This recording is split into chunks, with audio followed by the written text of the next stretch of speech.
Bonjour à toutes et tous. Le gouvernement vient de présenter son projet de loi de finances de la sécurité sociale 2026. Chez Avec Santé, nous l'avons analysé à travers un regard très simple.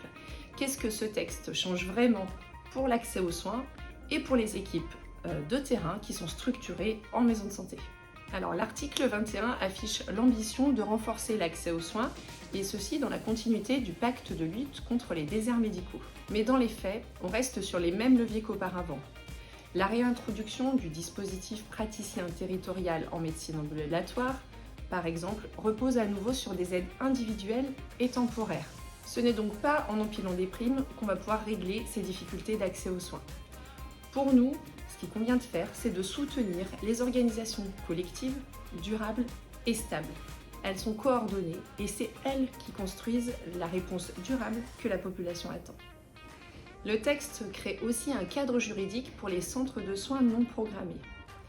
C'est indispensable, un cahier des charges évidemment, pour encadrer les pratiques. Mais est-ce vraiment nécessaire de développer ces organisations ?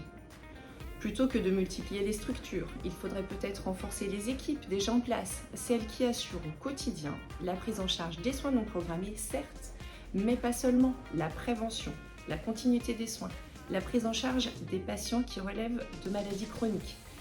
Ceci dans l'idée de répondre aux besoins et aux enjeux de la population et des habitants.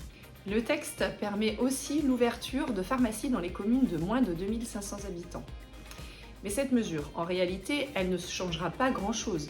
Elle ne compense ni le manque de professionnels, ni l'absence de coordination. L'accès à la santé dans les territoires isolés se joue avant tout dans la capacité à travailler ensemble, et pas seulement à l'ajout ponctuel d'officines ou même de tout autre dispositif.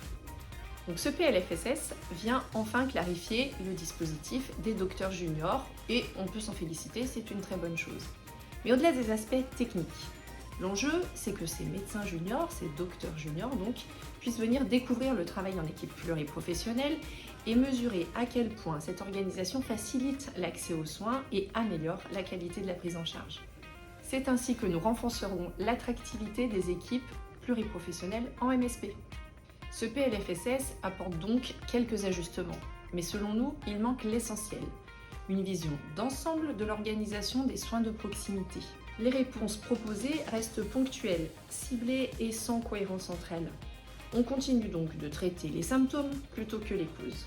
Ce que nous attendons, c'est un engagement fort pour les équipes pluriprofessionnelles coordonnées des soins primaires, qui ont, elles, déjà fait leurs preuves sur le terrain.